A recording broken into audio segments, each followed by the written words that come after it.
তাহলে last class পর্যন্ত আমরা আলোচনা করেছিলাম fundamental tones and overtones in close pipe and open pipe, এবং তারপর আমরা আলোচনা করে দেখিয়েছিলাম why open pipes are more harmonics, কেন বেশি সুরেলা হয় rather than the close pipe. কারণ আমরা দেখেছিলাম ওপেন পাইপের ক্ষেত্রে আমরা অড এবং ইভেন সব রকম হারমোনিক্স পাচ্ছি, বাট ক্লোজ পাইপে শুধুমাত্র আমরা ওপেন পাইপ মানে তোমার হচ্ছে অড হারমোনিক্স পাচ্ছি, সেটা সুরেলা হয়। এন্ড এররটা কি? End error, what is end error? যদি এন্ড এরর দেখতে চাও, জাস্ট একটা ক্লোজ পাইপ আর একটা ওপেন পাইপকে নিয়ে আলোচনা করো। তাহলে এটা হচ্ছে তোমার ক্লোজ পাইপ আর একটা হচ্ছে ওপেন পাইপ। আমরা মেনে নিচ্ছি যে ক্লোজ পাইপের ক্ষেত্রে বায়ু স্তম্ভ এয়ার কলাম একদম এন্ড পর্যন্ত আছে, এন্ড এতদূর পর্যন্ত। কিন্তু প্র্যাকটিক্যালি বা বাস্তবে ইন রিয়ালিটি এখানে সামান্য পরিমাণ এয়ার কলাম বেশি থাকে, যেটা আমরা চোখে দেখতে পাই না, সেটাকে আমরা সি বলি। তার মানে আমরা যেটা লেংথ ধরছি অ্যাকচুয়ালি এল, সেই এল লেংথটার সাথে তো ল্যামডা গুলোকে কম্পেয়ার করছিলাম। যেমন এখানে আমরা দেখেছিলাম ল্যামডা বাই 4 সমান কত হয়েছিল? এল, তাই না? আর এক্ষেত্রে কত হয়েছিল? ল্যামডা বাই 2 ইকুয়ালস টু এল, যদি মনে থাকে তোমাদের। তাহলে এখানে আমরা যে এটা বলছি যে এত দূর পর্যন্ত এয়ার কলাম তোমার আছে, এটা রিয়েল নয়। রিয়েলিটি হচ্ছে এয়ার কলাম এর বাইরেও কিছুটা এরিয়া পর্যন্ত থাকে, কিছুটা অঞ্চল জুড়ে। এইটা হচ্ছে সেই এক্সট্রা পোর্শন, এটা হচ্ছে এক্সট্রা পোর্শন, যেটা ওপেন পাইপের ক্ষেত্রে দুটো, ক্লোজ পাইপের ক্ষেত্রে একটা থাকবে, কারণ ক্লোজ পাইপের একটা এন্ডিং আছে। এইগুলোকে যদি আমরা সি দেখি, তাহলে working length of a close pipe, if you do not avoid the C, then it should be L plus C, and যদি তুমি ওপেন পাইপে দেখো it should be L plus 2C। তার মানে এইগুলোকে বলছি end error, this are the end errors. এবং এই সি এন্ড এরর ডিপেন্ড করছে তার রেডিয়াসের উপর। রেডিয়াস যত বাড়বে এন্ড এরর তোমার তত বাড়বে, with some relation. C is proportional to R. Basically প্রপোর্শনালিটিটাকে 0.6 দিয়ে লেখা হয়, 0.6 আর, এইভাবে মাথায় রাখবা, 0.6 আর এর মধ্য দিয়ে। তাহলে বেসিক্যালি এই যে এররটা, এটা ডিপেন্ড করছে রেডিয়াসের উপর। রেডিয়াস বড় হবে, এরর বাড়বে তত। তাহলে এররটাকে নিয়ে যদি আমরা ক্যালকুলেট করতে চাই, তাহলে ফান্ডামেন্টাল টোনের ক্ষেত্রে যদি ভাবো, অনলি ফর ফান্ডামেন্টাল টোনের ক্ষেত্রে ভাবো, ফান্ডামেন্টাল টোন। সো আমরা যদি শুধুমাত্র ফান্ডামেন্টাল টোন ভাবি, কার ক্ষেত্রে? ক্লোজ পাইপের ক্ষেত্রে, ক্লোজড পাইপ। তাহলে ফান্ডামেন্টাল টোন আমার ছিল n1 should be equals to v/4l, if you can remember. But L এখানে আর এল হবে না, কত হবে sir? L should be L plus C, নাকি? যদি আমরা এন্ড এররটাকে ক্যালকুলেট করতে চাই। এন্ড আমরা সেম কেস পেতে পারি ওপেন পাইপের ক্ষেত্রে। ওপেন পাইপে তুমি দেখতে পারো n1 ফর ওপেন পাইপ কত হবে না তো v/4l, 2 অফ কত হবে? l প্লাস 2c, নাকি? এরকম কিছু দাঁড়াবে। তাহলে এই সি গুলোর জন্য আমার সাম এরর এখানে চলে আসবে ক্যালকুলেশন, অর্থাৎ যতটা এন হওয়া উচিত ছিল, যেহেতু সি এখানে আনডিটারমাইন্ড, সি জানি না কত সি এর ভ্যালু আমরা জানি না, সেই কারণে এইখানে আমার এরর হতে পারে, একটা এরর হওয়ার চান্স আছে। ক্লিয়ার হলো? এখন তাহলে ভাইব্রেশন ইন এয়ার কলামের ক্ষেত্রে আমরা যদি ওপেন পাইপ আর ক্লোজ পাইপের ক্ষেত্রে এরর দেখতে চাই, আমরা এরকম দুটো এরর দেখতে পাবো। এররটা কেন হচ্ছে? আমরা ধরে নিয়েছিলাম যে এয়ার বা বাবল বা এয়ার যা বলবা একদম এন্ড পর্যন্ত আছে, না, তার উপরে কিছুটা অঞ্চল জুড়ে আছে, যেটা আমরা ধরতেই পারছি না, চোখে বুঝতে পারছি না। যেমন আমরা যখন উদাহরণ দিয়েছিলাম যে আমরা এখন যখন এরকম পেন্সিলের সিজ দিচ্ছি, এত দূর পর্যন্ত এয়ার আছে, আমরা ধরে নিচ্ছি না এয়ার তার থেকে একটু বেশি উঁচুতে আছে, আমরা দেখতে পাচ্ছি না। আমরা ফু দিচ্ছি তখন এখান থেকে এত দূর পর্যন্ত এয়ার আছে। এই ছোট্ট সামান্য সিটাকে আমরা এখানে বলছি সি, এবং এর জন্য এন বা ফ্রিকোয়েন্সির সামান্য প্রবলেম বা একটু চেঞ্জ চলে আসবে। ক্লিয়ার হয়েছে? এন্ড এররকে ধরলে এরকম হবে। এবার আমরা যখন পরীক্ষা নিরীক্ষা করব, ম্যাক্সিমাম কেসে এন্ড এররটাকে বাদ দেবো উইথ সাম সার্টেন হেল্প, কিছু হেল্পের সাহায্যে বা কিছু ম্যাথমেটিক্সের সাহায্যে সিটাকে আমরা বাদ দিতে পারবো, সেটা আমরা একটু পরেই দেখবো। আই হোপ এন্ড এররের কনসেপ্টটা বলতে পারলাম যে এন্ড এরর জিনিসটা কি, এটা কি ক্ষতি করে। তারপর determination of the velocity of sound in air by resonant air column. আমি দেখিনি টপিকটা নিয়েছি কিনা, ও নেই, এখানে বুঝিয়ে দিচ্ছি টপিকটা। কেস 1 ভাবো। কেস 1 হচ্ছে কি, আমরা যদি একটা কথা ভাবি যে এখানে যে ফ্রিকোয়েন্সিটা পাচ্ছি সেই ফ্রিকোয়েন্সিতে এন্ড এররের গুরুত্ব কত। তো লজিক্যালি দেখো, এন্ড এরর যদি বাড়ে, তাহলে এন্ড এরর যদি বাড়ে সি এর ভ্যালু, তাহলে এন এর ভ্যালু কি হবে, কমবে। দেখতে পাচ্ছ অবভিয়াসলি কমবে। তাহলে এন্ড এরর কখন বাড়বে, না তো যদি স্যার রেডিয়াস বেড়ে যায়। তাহলে আমরা ডাইরেক্টলি বলতে পারি যে যদি এই ক্ষেত্রে রেডিয়াস বড় হয় মোটা, তাহলে তার এন্ড এরর বাড়বে। এন্ড এরর বাড়ার জন্য আমার ফ্রিকোয়েন্সি কি হবে, কমবে।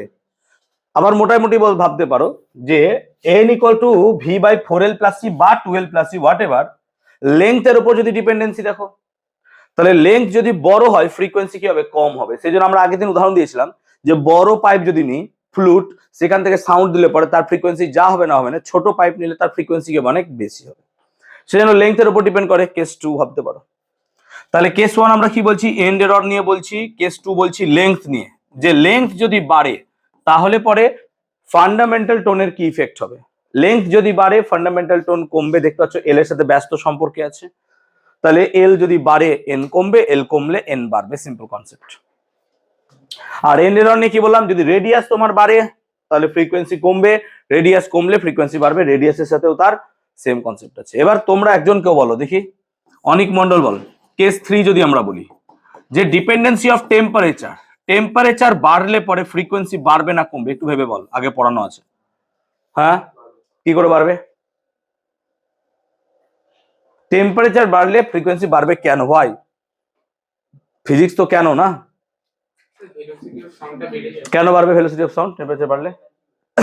এনার্জি বাড়লে কি করে বাড়বে, ফর্মুলা বলো আমাকে। তোমরা পড়েছো তো, ভি সমান √3RT/m পড়োনি, তাই না? মনে পড়ছে না? 3 না পড়লে ওখানে গামা তো পড়েছো, gamma RT/m, PV to the power gamma থেকে পেয়েছিলাম মনে করে দেখো। তাহলে গামা RT/m, তো টেম্পারেচার বাড়লে অটোমেটিক্যালি গ্যাসের বা সাউন্ডের ভেলোসিটি বেড়ে যায় গ্যাসের মধ্যে। তো গ্যাসের যদি ভেলোসিটি বাড়ে ফ্রিকোয়েন্সি বাড়বে, ভেলোসিটি বাড়লে ফ্রিকোয়েন্সি কমবে, ভেলোসিটি কমলে। তো দ্যাট ইজ ওয়াই যখন টেম্পারেচার বাড়বে তখন গ্যাসের কি হচ্ছে, সাউন্ডের ভেলোসিটি গ্যাসের মধ্যে বেড়ে যাচ্ছে।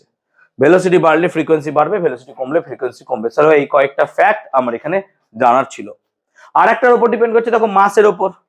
এবার মাসের জন্য আমরা হিউমিডিটি ইফেক্টটা ফেলতে পারি। হিউমিডিটি বাড়লে মাস কি হবে, জেনারেলি কমে যায়, তাই না? তো মাসের উপর ইফেক্ট দিতে পারো। ধরো এখানে আমি হাইড্রোজেন গ্যাস ভরেছি আর আমি অক্সিজেন গ্যাস ভরেছি, কোন জায়গাটায় ফ্রিকোয়েন্সি বেশি হবে? স্যার হাইড্রোজেন ভরলে ভেলোসিটি বেড়ে যাবে, ভেলোসিটি বাড়লে ফ্রিকোয়েন্সি বাড়বে। আবার হাইড্রোজেন ভরলে কি হবে, অক্সিজেন ভরলে কি হবে, মাস বাড়বে, ভেলোসিটি কমবে, অবভিয়াসলি ফ্রিকোয়েন্সি কমবে। সেই জন্য অনেক সময় ইউটিউবে দেখবে কি হয়, হিলিয়াম বেলুন মুখে ইনহেল করে দিয়ে কথা বললে অনেক সময় কি হয়, সাউন্ডের ফ্রিকোয়েন্সি অনেক কমে যায়, নর্মাল ফ্ল্যাট ভয়েসের থেকে অনেক হাই মনে হবে, মেয়ের গলায় কথা বলছে, কারণ মেয়েদের পিচ অনেক হাই হয় ছেলেদের তুলনায়। তো বেসিক্যালি এখান থেকে আমরা সেই উদাহরণটা নিতে পারবো। ক্লিয়ার হয়েছে ব্যাপারটা, কনসেপ্টটা বোঝাতে পেরেছি? এটা কি ক্লিয়ার করেছি সবার ক্ষেত্রে? তাহলে এন্ড এররটা বুঝাতে পারলাম। Determination of the velocity of sound in air by resonant air column. Resonant air কুলামটা কেমন না, তো তোমাদের কাছে এরকম একটা দেখবে এক্সপেরিমেন্টের পাইপ আছে, এই পাইপের সাথে কানেক্টেড আছে আর একটা তোমার কি পাইপ, এবং এই জায়গাটা এরকম করে বড় একটা নলের মতো ব্যবস্থা করা আছে। এটাকে একটা ক্লাম্পের সাহায্যে আটকানো আছে, এটাকেও একটা ক্লাম্পের সাহায্যে আটকানো আছে, আর এর গায়ে মেজারিং টেপ দেওয়া আছে, মানে এখানে তুমি মেজার করতে পারবা কত কি হচ্ছে। অ্যাট ইনস্ট্যান্ট ধরো এখানে এত দূর পর্যন্ত জল আছে, কনসিডার করতে পারো। তাহলে এত দূর পর্যন্ত ধরো জল আছে, এই পাইপটা এই কারণে নেওয়া আছে জলের সমচ্চশীলতা ধর্মের জন্য, বুঝতেই পারছো যে এখান থেকে জল তুলবা মানে এখান থেকে জল অটোমেটিক চলে যাবে, বুঝতে পারছো ব্যাপারটা? এই হাইটটাকে বাড়া কমা করা যাবে। আর দেখতে পাচ্ছ এটা একটা ওপেন পাইপ নয়, ক্লোজ পাইপের মতো আলোচনা হবে, তাহলে এটা একটা ক্লোজ পাইপ, এরকম সিচুয়েশন একটা দেওয়া আছে। এবার আমরা যখন এই জায়গাটায় দেখবো তাহলে এর একটা নির্দিষ্ট লেংথ আছে, এই লেংথটার জন্য আমরা বাইরে থেকে কি করবো, একটা সুরশলাকা নেব। সুরশলাকা নিলে দেখবো যে এখানকার ফ্রিকোয়েন্সি আর এখানকার ফ্রিকোয়েন্সি যদি সেম হয়ে যায় তাকে বলা হয় কি রেজোনেন্স। তাহলে এখানকার ফ্রিকোয়েন্সি মানে কি ন্যাচারাল ফ্রিকোয়েন্সি, আর আমি বাইরে থেকে যেটা মারছি সেটা কি এক্সটার্নাল ফ্রিকোয়েন্সি। এই দুটো ফ্রিকোয়েন্সি সেম হয়ে গেলে রেজোনেন্স হয়, রেজোনেন্স হয়ে গেলে অ্যামপ্লিটিউড কি হবে, ম্যাক্সিমাম হবে, বেশি বড় হবে। তাহলে এখান থেকে যে সাউন্ড আসবে সেই সাউন্ডটা খুব জোরে আসবে, আমার কান পর্যন্ত পৌঁছে যাবে। সো আমি ওই কেসটা দেখতে চাইছি। এবার কি করব, আমি এখানে একটা টিউনিং ফর্ক নিয়েছি যার ফ্রিকোয়েন্সি নোন, আমি ফ্রিকোয়েন্সি জানি। সো আমরা এখানে একটা নোন ফ্রিকোয়েন্সির আমি কি নিচ্ছি, ফ্রিকোয়েন্সিটাকে আমি জানি, এটা নোন আমি জানি, এন আমার হাতে আছে। আমি চাইছি এখানকার ফ্রিকোয়েন্সিকে আমি এনই বানাবো। কেন আমি কি করে বানাবো স্যার? লেন্থ কে চেঞ্জ করে। কি করে লেন্থ কে চেঞ্জ করে? একটু আগে তো তোকে বললাম ফান্ডামেন্টাল টোন লেন্থের উপর ডিপেন্ড করছে। তো তুই যদি এখান থেকে লেন্থ কে চেঞ্জ করতে পারিস তাহলে তোর ফ্রিকোয়েন্সি অটোমেটিক্যালি চেঞ্জ হবে। এবার প্রথমে এতটা জল আছে, পুরো ভর্তি জল আছে, পুরো ভর্তি তো জীবনে হবে না, কিছুটা কমিয়ে দিলাম, দিয়ে টং করে বাড়ি মারলাম, রেজোনেন্স হলো না, জল আবার কমালাম। কোথা থেকে কমাবো? এখান থেকে জল কমাবো। এখান থেকে জল কমবে মানে এখান থেকে অটোমেটিক জল কমে যাবে। দিয়ে আবার টং করে বাড়ি মারলাম, হচ্ছে না হচ্ছে না হচ্ছে না। এমন একটা সিচুয়েশন আসবে যেখানে এখানে একটা না তো ফান্ডামেন্টাল টোন তৈরি হবে। কিভাবে? না তো তোমরা জানো ওপেন পাইপ বা ক্লোজ পাইপে ফান্ডামেন্টাল টোন কিভাবে তৈরি হয় স্যার? এইটা হচ্ছে ক্লোজ পাইপের ফান্ডামেন্টাল টোনের ওয়েভলেংথ। ঠিক বলছি তো? এরকম হয়।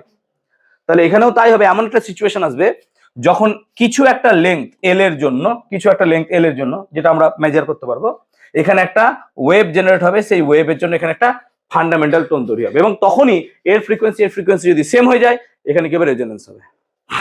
এবং রেজোনেন্সের ফলে আমরা সাউন্ড শুনতে পাবো। হ্যাঁ ভাই, রেজোনেন্স হচ্ছে। যদি রেজোনেন্স হয়ে যায় তাহলে এল জেনে নিলা, তাহলে ফান্ডামেন্টাল ফ্রিকোয়েন্সি এন, এর ফ্রিকোয়েন্সি সেম। তাহলে এন মানে কত স্যার? V/4L। তাহলে V/4L এর ক্ষেত্রে এল তুমি জানো, এন জানো, এখান থেকে ভি বার করবে। এটা প্র্যাকটিক্যাল কেউ হয়তো করেছো তোমরা। তাহলে এখান থেকে ভেলোসিটি অফ সাউন্ড ইজিলি বার করতে পারবা। কিন্তু এগেইন তোমার এইখানটাতে চলে আসবে কি? End error. এবার তোমাদের প্র্যাকটিক্যাল এন্ড এরর করিয়েছি কিনা জানি না, আমি করিয়ে দিচ্ছি এন্ড এররটা। এবার এন্ড এররের জিনিসটা কি? যে আমরা ধরে নিচ্ছি যে এখানে কিছুটা পাইপ তো আছে যেখানে এক্সট্রা বায়ু আছে, সেটা হচ্ছে সি। তাহলে এন্ড এররকে যদি আমরা এলিমিনেট করতে চাই, end error, we want to end এররকে এলিমিনেট করব, সরি, এন্ড এররকে এলিমিনেট করব। তাহলে এন্ড এররকে এলিমিনেট করার জন্য আমরা এখানে দুটো কেস নেব। At first case fundamental tone তৈরি করব। ধরো ফান্ডামেন্টাল টোন তৈরি করার ক্ষেত্রে L1 হলো তার লেংথ। তো ফান্ডামেন্টাল টোন, আমরা যদি ফান্ডামেন্টাল টোন তৈরি করতে চাই, অবভিয়াসলি এটা একটা ক্লোজ পাইপ, তাহলে N1 কত হবে sir? N should be equals to V/4L1 plus C, নাকি? এটাই হবে V/4L1 প্লাস সি, তাই না? আবার লজিক্যালি তুমি ভাবো কি না, তো স্যার L1 প্লাস সি, এটা মানে কত হবে? L1 plus C should be equal two কত? λ/4, তাই না? এটাও তো হবে, এটাও হবে। আমি কি করতে চাইছি? এবার জলকে আরো কমাচ্ছি। জলকে কমাতে কমাতে আমি এমন একটা সিচুয়েশন আনবো আবার, যেখানে কি হবে? এই ওপেন ক্লোজ পাইপের ক্ষেত্রে ওয়েভটা এইভাবে তৈরি হবে। ব্যাপারটা বুঝতে পারছো? ব্যাপারটা এই, সরি, দুটো ওয়েভ তৈরি হয়ে গেল। এমন একটা সিচুয়েশন আনবো যেখানে কি হবে? মাঝে শুধুমাত্র একটা আমার কি থাকবে? নোড থাকবে। তো নোড থাকবে কি করে? এই এই, নাকি? তাহলে এক্ষেত্রে আমরা জানি এটা কত হয়? 3λ/4। আর এক্ষেত্রে জলটা কমিয়ে দিয়েছি বলে লেন্থটাও চেঞ্জ হয়ে গেছে, নাকি? হ্যাঁ না বলবে? লেন্থটা কমে গেছে, তাহলে এখানে L2 হবে। তাহলে L2 প্লাস সি, নাকি? L2 plus C. তাহলে লজিক্যালি এগেইন আমরা সেকেন্ড কেসে পাবো L2 প্লাস সি সমান কত? 3λ/4। 3λ/4 পেয়ে গেলাম। তাহলে এখন যদি আমি সি কে এলিমিনেট করতে চাই তাহলে L2 মাইনাস L1 করে দাও। তাহলে দেখো L2 মাইনাস L1 যদি করে দাও তাহলে কত হয়ে যাচ্ছে? 3λ/4 মাইনাস λ/4। তাহলে কত হয়ে গেল? λ/2 হবে, নাকি? λ/2 হবে না? তাই হওয়া উচিত 3λ/4। তাহলে L2 মাইনাস L1 সমান যদি λ/2 হয় তাহলে lambda should be equals two 2L2 minus L1, এটাই হওয়া উচিত। আর আমরা কি জানি স্যার? ভি সমান কত? n lambda. ভি সমান কত জানি আমরা? n lambda. এবার ল্যামডা ভ্যালু এখানে পুট করে দে। n তো তুই জানিস কোন ফ্রিকোয়েন্সি নিয়ে কাজ করছিস, অটোমেটিক্যালি ভি বেরিয়ে যাবে। হ্যাঁ না বল? তাহলে এই ক্ষেত্রে তুই ভিটা পেয়ে যেতে পারিস n। তাহলে এটা দেখ, এন্ড এররটাকে বাদ দিয়ে দিলাম। এন্ড এরর কোনো গল্পই না এখানে। n into 2L2 minus L1, এই হবে না? এটা অবভিয়াসলি হবে। তাহলে এন্ড এররকে বাদ দিয়েও আমরা ভেলোসিটি অফ সাউন্ড বার করতে পারবো। এবার তোকে যে পরীক্ষায় ক্যালকুলেট করতে দেয় যে এন্ড এরর কত সেটা বার করো, তাহলে এগেন তুই এই দুটো ইকুয়েশন দিয়ে বার করতে পারবি। কি করে? আচ্ছা, এটা 2c আর এটা c, তাহলে এখানে 2 গুণ কর, এখানে 1 গুণ কর। তো 2c এর সাথে c বাদ দিলে কত হবে? c হয়ে যাবে। ওই c-টাই তো বার করতে চাইছি। হ্যাঁ না বলো? বুঝতে পারছি ব্যাপারটা? তার মানে আমি এখান থেকে যদি 2c আর c করি তাহলে কত হবে? 2L1 মাইনাস L2, তাই না? ভালো করে বোঝো। বা এখান থেকে এটাকে বাদ দাও, তাহলে এখান থেকে যদি এটাকে বাদ দাও তাহলে কত হবে? 2c, আর এটা কত? c। তাহলে 2c মাইনাস c কত? c। আর L2 মাইনাস L1 কত? L2 minus L1। এখানে 2 গুণ হয়ে যাবে, এখান থেকে বার করে নিতে পারবা। তোমার যদি মনে হচ্ছে তো দেখো আমি করে দিচ্ছি। একটা ইকুয়েশন পেয়েছো L1 প্লাস সি সমান ল্যামডা বাই 4, আর একটা ইকুয়েশন পেয়েছো L2 প্লাস সি সমান 3 ল্যামডা বাই 4। এক কাজ করছি, আমি এর সাথে 2 গুণ করছি, তাহলে এর সাথে 2 গুণ করছি, তাহলে কত হয়ে যাবে স্যার? 2L2 প্লাস 2C সমান 3 ল্যামডা বাই 2। আর এখানে কত আছে স্যার? L1 প্লাস সি সমান ল্যামডা বাই 4। সবগুলোকে বাদ দাও, বাদ দিলে কত পাবা? 2L2 minus L1 plus C, এটাই তো বার করতে চাইছি আমি, সমান কত হবে স্যার? তাহলে 3 ল্যামডা বাই 2, তাহলে 3 ল্যামডা বাই 2 ল্যামডা বাই 4, তাহলে ল্যামডা বাই 2 ল্যামডা বাই 2, তাহলে 3 ল্যামডা বাই 2 কত হবে এটা করলে? 4 2 2 6 ল্যামডা মাইনাস কত ল্যামডা, তাহলে 2L2 minus L1 plus C সমান 5 ল্যামডা বাই 4, সি সমান কত হবে? 5 lambda by 4 minus 2L2 minus L1, তাই না? এরকম করে বেরিয়ে যাবে আমার। তাহলে সি বেরিয়ে গেল এখান থেকে, তুই L2 এর ভ্যালু জানিস, L1 এর ভ্যালু জানিস, আর ল্যামডা তো বার করে নিয়েছিস, ল্যামডা তো জানবি ওখান থেকে, বাস ইজিলি বেরিয়ে গেল। তাহলে এইভাবে এন্ড এররের যে এররটা, সেই সিটাও আমরা এখানে বার করতে পারবো, তাই না? So we can calculate the end error. এখান থেকে এন্ড এররটাকেও ক্যালকুলেট, যদি এটা করতে হয় না, এন্ড এরর ক্যালকুলেটটা আমরা এখানে করতে পারবো। আই হোপ এই ক্যালকুলেশনটা বুঝতে পেরেছি, ঠিক আছে?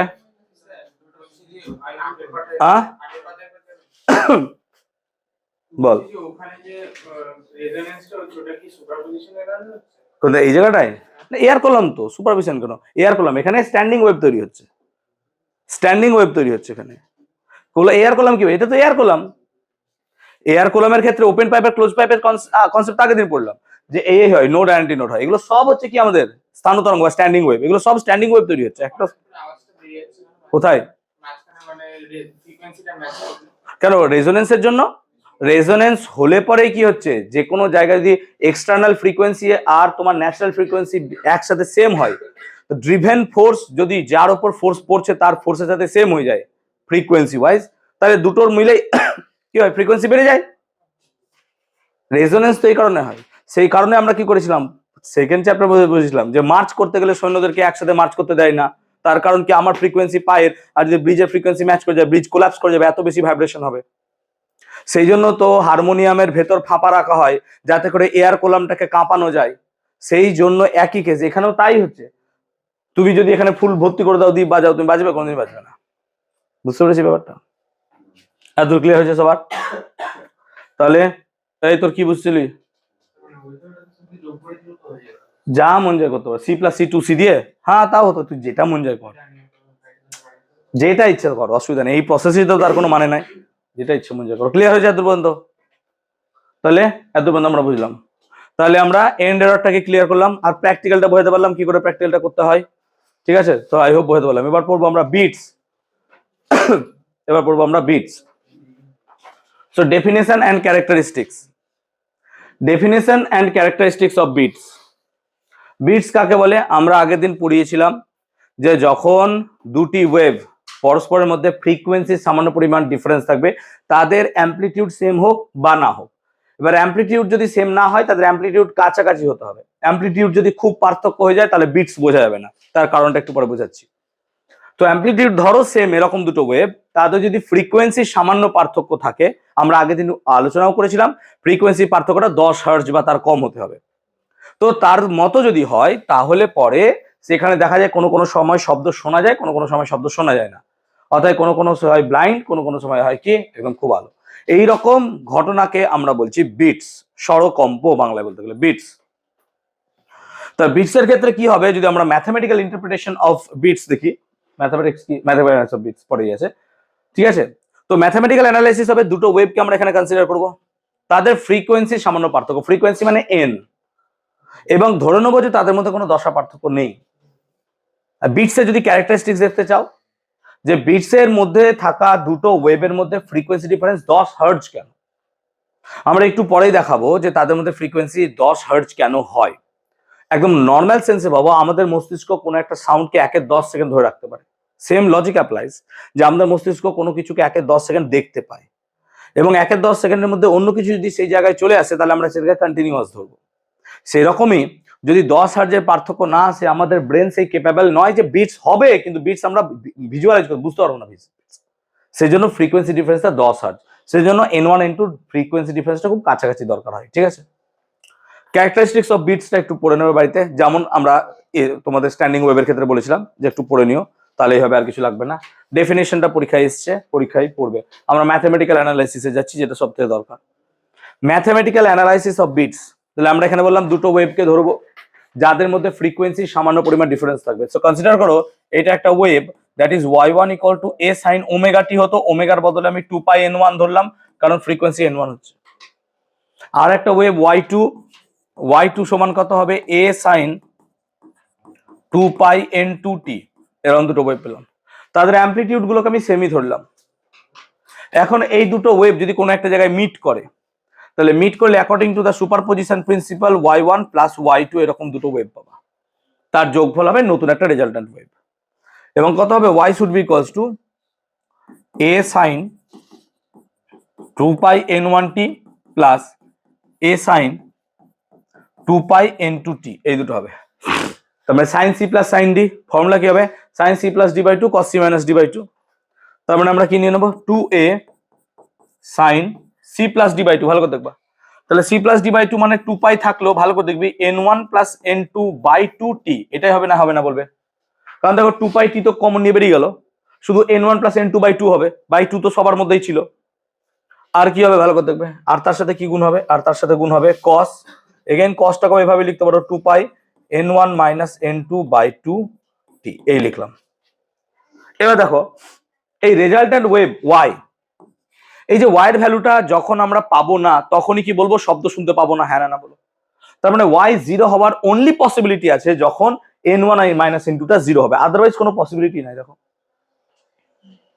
তার মানে এই yটা যে 0 হতে পারে, কখন 0 হবে y এর ভ্যালু, যখন শব্দ শুনতে পাবো না। আমরা কি বললাম দুটো ফ্রিকোয়েন্সি আলাদা যখন কোন এক জায়গায় এসে মিট করছে, সেখানে এমন একটা রেজাল্টেন্ট ওয়েভ y কে পাবা, সেই ওয়েভ থেকে কখনো কখনো শব্দ শুনতে পাবো, কখনো পাবো না, কিন্তু এটা পিরিয়ডিক্যালি চলবে, পাবো পাবো না, পাবো পাবো না, পাবো পাবো না, একটা নির্দিষ্ট গ্যাপ অন্তর অন্তর। এই যে যখন পাবো না আর কথা বলছি, যখন আমরা শব্দ শুনতে পাচ্ছি না মানে তখন ওয়েভই নাই। তাহলে ওয়েভ নাই মানে কি y0 কখন হতে পারে স্যার, এর ভ্যালু 0 জীবনে হবে না, 2 এর ভ্যালু 0 নয়। আচ্ছা এটা কি 0 হতে পারে sir, n1 plus n2 by 2 plus আছে, কি করে 0 হবে, হতে পারে না। Only possibility sir n1 minus n2 টাই 0 হতে পারে, কারণ n1 মাইনাস n2 আছে, প্লাস করলে কোনোদিন 0 হবে না। বুঝতে পারছি ব্যাপারটা। তাহলে আমরা এখান থেকে y এর ভ্যালু 0 পেতে পারি যদি এই পার্টটা 0 হয়, সেজন্য এই পার্টটাকে আমরা অ্যামপ্লিটিউডের মধ্যে ভরে দিচ্ছি, সেজন্য আমরা y-টাকে এইভাবে লিখছি। আমি বোঝাতে পারলাম কেন এটাকেই নিলাম। আমরা y-টাকে এইভাবে লিখছি 2a cos 2 pi n1 minus n2 2t into sine 2 pi n1 plus n2 by 2t, এইভাবে লিখছি আমরা। তাহলে এই পার্টটাকে নিয়ে আমরা এবার আলোচনা করব। এখন এই পার্টটাকে নিয়ে যদি আলোচনা করতে চাও, তাহলে you can clearly see that যে 2a cos 2 pi n1 minus n2 by 2t, এইটার ভ্যালু 0 হতে পারে 1 হতে পারে। 0 মানে 1 মানে এইটার ভ্যালু কখনো ম্যাক্সিমাম হবে, আবার কখনো কি হবে স্যার মিনিমাম হবে। তার উপরে ডিপেন্ড করবে যে আমার শব্দটা কি হবে, জোরালো শুনতে পাবো নাকি একদম শব্দ শুনতে পাবো না, তাহলে মিনিমাম হবে। তো 2 এর ভ্যালুর উপর তো ডিপেন্ড করবেই না, এই দুটো তো বাদ। তাহলে অনলি পসিবিলিটি cos পাই এর উপর ডিপেন্ড করবে, cos 2 পাই। তাহলে লজিক্যালি আমরা এখন বলতে পারবো যে cos 2 pi n1 minus n2 by 2t, এই পুরোটার ভ্যালু ডিপেন্ড করবে কখনো কত হবে স্যার, কখনো প্লাস মাইনাস 1 হবে যেটা ম্যাক্সিমাম, আবার কখনো কত হবে স্যার 0 হবে যখন হচ্ছে মিনিমাম। যখন 0 হবে তখন শব্দ শুনতে পাবো না, বাংলা এটাকে বলা হয় নৈশ শব্দ, ইংলিশ টার্মটা আমার মনে পড়ছে না, বাংলা এটাকে বলা হয় নৈশ শব্দ। নৈশ শব্দ মানে কোনো শব্দ নাই। আর যখন প্লাস মাইনাস 1 হবে তখন বলছি জোরালো শব্দ, মানে এখানে বিশাল শব্দ শুনতে পাবো, জোরে শুনতে পাবো। তো প্রথমে আমরা নৈশ শব্দ নিয়ে আলোচনা করছি, দ্যাট ইজ যেখানে সাউন্ড আমরা শুনতে পাবো না, আর এর ভ্যালুটা কত হতে হবে 0। তো চলো সেই কাজটাকে আগে করি, যেখানে cos 2 pi n1 minus n2 by 2t এর ভ্যালুটা 0 হবে নৈশ শব্দের ক্ষেত্রে। সো উই উইল ট্রাই নৈশ শব্দ, দেন তারপর আমরা সশব্দ দেখছি, জোরালো শব্দ। তো প্রথমে আমরা নৈশ শব্দ নিয়ে আলোচনা করছি। তো নৈশ শব্দ, so for y equals to 0, এটা ভাবতে পারি আমরা y 0 হবে নাকি, y এর মান 0 হয়ে যাবে, এটার ক্ষেত্রে ভাবি y মানে 0 মানে কি হবে নৈশ শব্দ। নৈশ শব্দ মানে যেখানে তুমি কোনো শব্দ শুনতে পাবো না, নৈশ শব্দ কোনো শব্দ শুনতে পাবো না, y 0। y0 ডাইরেক্ট ইন্টারপ্রিটেশন আমরা এখনই লিখলাম যে sir cos 2 pi n1 minus n2 by 2t, এইটাও হতে হবে আপনাকে 0। আর এটা 0 মানে কত হতে হবে স্যার? না তো 2 পাই n minus n2 by 2t, এগুলোর ভ্যালু কি হতে পারে স্যার? না তো এগুলোর ভ্যালু হতে পারে স্যার কখন কখন cos এ 0 হয়? না তো পাই বাই 2 তে হতে পারে, 3 পাই বাই 2 তে হতে পারে, 5 পাই বাই 2 হতে পারে, এইভাবে চলতে থাকে 2n প্লাস 1 পাই বাই 2 তে বেটা সবসময় 0 হবে। সো এই প্রসেস, এই ভ্যালুস গুলো আমরা পেতে পারি। তার মানে এই টিটা প্রদর্শন করছে বা এই টিটা বোঝাচ্ছে কোন কোন সময়ে তুমি শব্দ শুনতে পাবে না। একটা ওয়েভ তো কন্টিনিউয়াসলি চলছে না, ভালো করে বুঝো, একটা ওয়েভ তো কন্টিনিউয়াসলি চলছে, ওয়েভ চলছে, কোন কোন জায়গায় শব্দ শুনতে পাবো না স্যার? এখানে কত সময় পর এটা T1, কত সময় পর আবার শব্দ শুনতে পাবো না T2 স্যার, এখানে T3, এইভাবে। তো আমি সেই T1 T2 T3 গুলো খুঁজতে চাইছি যে সময়ে শব্দ আমি শুনতে পাবো না। তো প্রথম যখন শব্দ শুনতে পাবো না সেটা হচ্ছে পাই বাই 2। তো প্রথমে আমরা কি লিখছি তাহলে sir 2 pi n1 minus n2 by 2t, এটা সমান আমরা ধরছি পাই বাই 2। এটা হচ্ছে ফার্স্ট T1 যখন আমরা শব্দ শুনতে পাবো না, এটা হচ্ছে ফার্স্ট T1 যখন আমরা শব্দ শুনতে পাবো না। তো এটা যদি দেখি তো 2 2 তো কেটে যায়, অবভিয়াসলি দেখতে পাচ্ছ। আর কি আছে? পাই, পাই কেটে যায়। তাহলে T1 এর ভ্যালু কত হচ্ছে sir? 1/2 of n1 minus n2, obviously তাই হবে। এবং আরেকটা কেস পাবো কখন sir? 2 pi n1 minus n2 by 2t সমান কত হবে স্যার? 3 pi by 2। তাহলে এগেইন পাই পাই কাটবো, 2 2 কাটবো, তাহলে T2 সমান কত পড়ে থাকবে sir? 3/2 of n1 minus n2। এরকম কিছু পেলাম, এরকম কিছু পেলাম। এরকম ভাবে T3 কত পাবো স্যার? 5/2 নাকি রে? T3 কত পাবো? 5/2। T4 কত পাবো স্যার? 7/2। এভাবে চলতে থাকবে। আমি জানতে চাইছি পরপর দুটো নৈশব্দের মধ্যে গ্যাপিং কত। পরপর দুটো নৈশব্দের মধ্যে গ্যাপিং মানে এটা একটা নৈশব্দ, এটা একটা নৈশব্দ, এর মধ্যে গ্যাপিংটা কত, কত সময় অন্তর পরপর গ্যাপ হচ্ছে। দেখো তুমি দেখতে পাচ্ছ গ্যাপটা কিন্তু সব ক্ষেত্রেই সেম হবে, গ্যাপটা কিন্তু সব ক্ষেত্রে সেম হবে। তো নৈশব্দের মধ্যে gap, gap between to know sound যখন আমি পাবো, সো নৈশব্দের মধ্যে গ্যাপ কত হবে? তাহলে নৈশব্দের মধ্যে, বাংলায় লিখে দিলাম আমি, এটা ইংলিশ টার্মটা মনে পড়ছে না। নৈশব্দের মধ্যে সময়ের পার্থক্য কেমন নৈশব্দ? সাকসেসিভ নাকি? কথাটা বলা হয় সাকসেসিভ। সাকসেসিভ মানে পরপর দুটি, পরপর দুটি নৈশব্দের মধ্যে সময়ের গ্যাপ কত হবে। তো যদি তাই বার করতে হয় তাহলে এটা অবভিয়াসলি বেশি হবে, এটা অবভিয়াসলি কম হবে। তাহলে T2 মাইনাস T1, এটাকে আমি T0 দিয়ে লিখলাম, T2 মাইনাস T1। তো T2 মাইনাস T1 যদি করো তাহলে কত হবে? 3/2 n1 minus n2 minus 1/2 n1 minus n2। এটা যদি ক্যালকুলেট করো 3 2 কেটে গেলে দেখো 1/n1 মাইনাস n2 পড়ে থাকবে। এবার বলো T0 মানে সেই সাউন্ড গ্যাপটা, ভালো করে বুঝো। তাহলে এটা হচ্ছে পার্থক্যটা, বুঝতে পারলি ব্যাপারটা? T0 এটা হচ্ছে সেই পার্থক্যটা পরীক্ষা দেয়। হ্যাঁ, এবার আমি যেটা বোঝাচ্ছিলাম বুঝ। তাহলে আমরা কি বলছি? শ্রুতি নির্বন্ধ। শ্রুতি নির্বন্ধ মানে সাউন্ড কতক্ষণ আমাদের মস্তিষ্কে থাকতে পারে, কতক্ষণ? 1/10 সেকেন্ড। তো যদি T0 ভ্যালু 1/10 সেকেন্ড হয় তাহলে নিশ্চয়ই 1/10 সেকেন্ড হলে পরে আমরা সেই সাউন্ডগুলো শুনতে পাবো। তাহলে T0 ভ্যালু যদি এখানে 1/10 বসাস তাহলে তুই দেখ 1/n1 মাইনাস n2, এটা কত হচ্ছে? 1/10। তাহলে এখান থেকে কি একটা জিনিস পাচ্ছি? n1 মাইনাস n2 কত হবে স্যার? 10। হ্যাঁ না না বল? তাহলে দেখ 10 হার্টজ বা তার থেকে যদি কম হয় সেক্ষেত্রে আমরা এই ফ্রিকোয়েন্সির জন্য বিট শুনতে পাবো নাকি? এখান থেকে 10 আসছে, বুঝতে পারছি ব্যাপারটা? আনলেস আমরা পাবো না, মানে সেক্ষেত্রে কোনো একটা ফ্রিকোয়েন্সি যদি 200 হার্টজ হয়, আমি বিট শুনতে গেলে আর একটা ফ্রিকোয়েন্সিকে 210 হতে হবে, না হয় 190 হতে হবে। হ্যাঁ না না বলবে? 210 হতে হবে অথবা 190 হতে হবে, নাহলে তুমি পাবা না, নাহলে তুমি বিট শুনতে পাবো না। এবার চলে আসি অ্যামপ্লিটিউড। আমরা এখানে দুটো ওয়েভের অ্যামপ্লিটিউডকে সেম ধরেছিলাম বলে এখানে লব্ধি যেটা সেটা এ পেয়ে গেছি। কিন্তু যদি অ্যামপ্লিটিউডকে আলাদা আলাদা ধরতাম তাহলে যখন নৈশব্দ আসতো তখন a1 প্লাস a2 হতো, সরি যখন সশব্দ বা জোরালো শব্দ হতো তখন কত হতো? a1 প্লাস a2 হতো। আর নৈশব্দ হলে কত হতো? a1 মাইনাস a2, অ্যামপ্লিটিউডটাও বাদ চলে যেত। এবার ধরো তুমি এমন দুটো ওয়েভ চয়েস করছো, একটার অ্যামপ্লিটিউড 100 আর একটার অ্যামপ্লিটিউড 10, একটার অ্যামপ্লিটিউড 100, একটার অ্যামপ্লিটিউড কত? 110। তাহলে a1 প্লাস a2 কত হবে? 110। আর a1 মাইনাস a2 কত হবে? 90।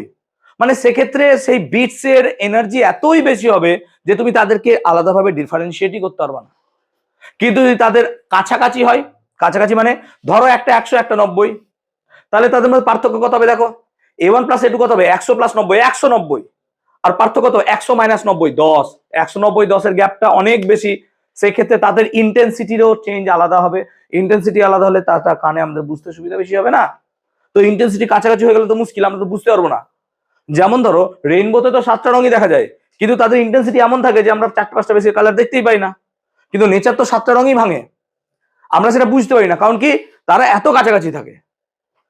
সেই কারণে আমাদের অ্যামপ্লিটিউডটা কাছাকাছি থাকতে হবে, অ্যামপ্লিটিউড খুব বেশি পার্থক্য হয়ে গেলে হবে না। ক্লিয়ার হলো? এটা তোমাদের বোর্ডসের পরীক্ষায় এসেছিল যে তোমার বিটস শ্রুতিবদ্ধ হওয়ার জন্য, বাংলায় বলছি কোশ্চেনটা, বিটস শ্রুতিবদ্ধ মানে শোনার জন্য ফ্রিকোয়েন্সি 10 হার্টজ হতেই হবে, কিন্তু অ্যামপ্লিটিউডের পার্থক্য যদি খুব বেশি হয়ে যায় তাহলে পরে তাদের মধ্যে কি রকম বিটস শুনতে পাওয়া যাবে। সো বিটস এখানে শুনতে পাবো না আমরা ভালো মতো। যেমন এই বিটস এর ইফেক্টটা যদি সাউন্ডের ক্ষেত্রে অ্যাপ্লাই করা হবে না, অবভিয়াসলি হবে। সাউন্ডের ক্ষেত্রে সরি লাইটের ক্ষেত্রে হবে, অবভিয়াসলি হবে। কিন্তু লাইটের ফ্রিকোয়েন্সি কত, একের পিছনে 14-15টা শূন্য। তার মানে তোমাকে এমন দুটো লাইট খুঁজতে হবে যার ফ্রিকোয়েন্সি কত, ভালো করে বুঝবা, যার ফ্রিকোয়েন্সি কত, না তো একটা frequency sir 10 to the power 14 hertz, আর একটা frequency 10 to the power 14 plus 10 hertz. কি মানে দাঁড়ায়? 10 টু দি পাওয়ার 14 এর সাথে তুমি 10 যোগ করছো, এর কোনো মানে দাঁড়ায়? মানে এক্ষেত্রে লাইটের ক্ষেত্রে বিটস এত স্পিডে হবে তোমার চোখ বুঝতে পারবে না যে কোন জায়গায় লাইট অফ হচ্ছে, কোন জায়গায় লাইট অন হচ্ছে, এত স্পিডে হবে ও ধরতেই পারবে না আমার চোখ। কিন্তু সাউন্ডের ক্ষেত্রে এটা অ্যাপ্লিকেবল কেন? কারণ সাউন্ডের ফ্রিকোয়েন্সি অনেক কম, 200 হার্টজ, সাউন্ডের ওয়েভলেংথ বড়। যেমন আমাদের এই দেওয়ালগুলো থেকে সাউন্ড যে রিফ্লেকশন হচ্ছে এটা হচ্ছে রেগুলার রিফ্লেকশন, নিয়মিত প্রতিফলন।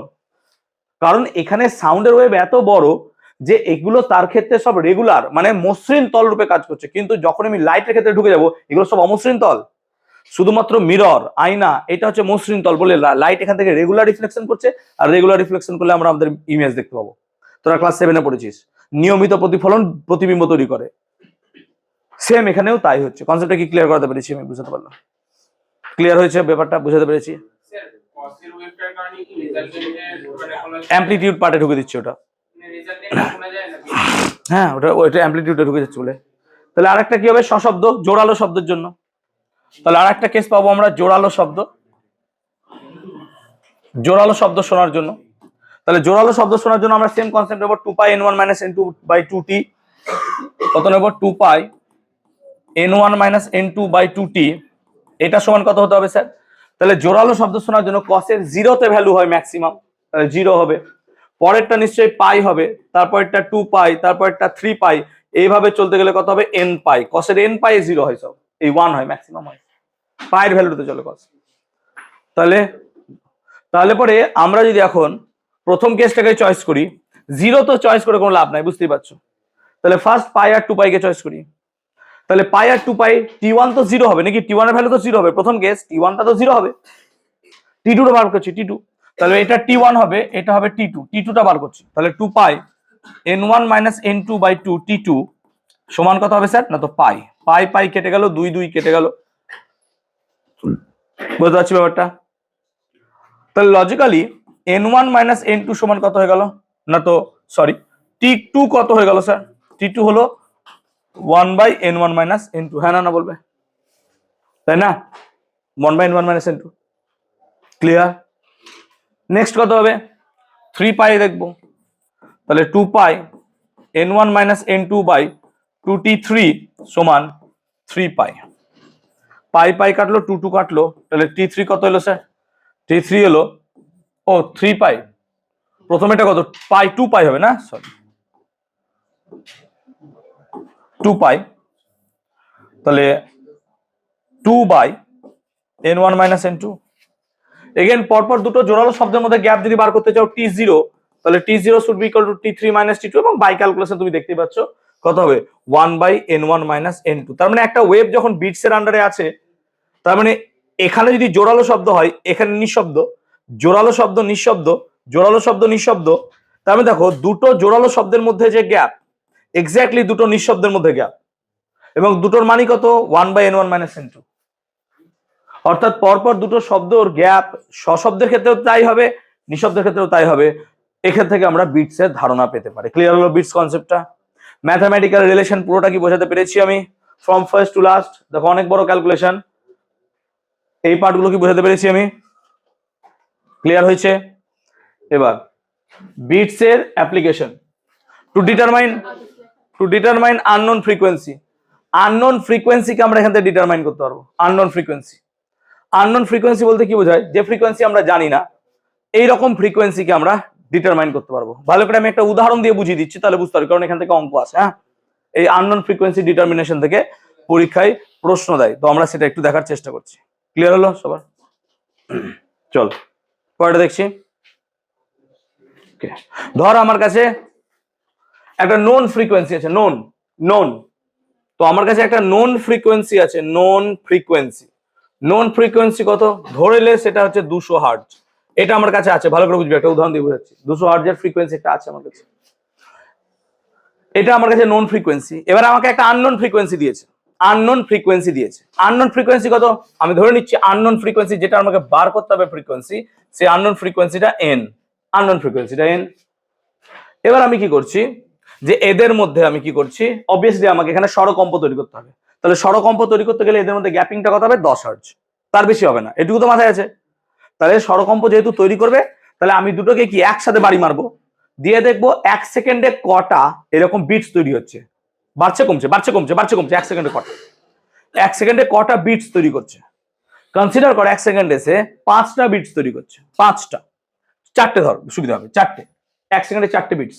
সো বিটস তৈরি করছে, বিটস পার সেকেন্ড কত তৈরি করছে না, তো স্যার 4টে বিটস তৈরি করছে 1 সেকেন্ডে।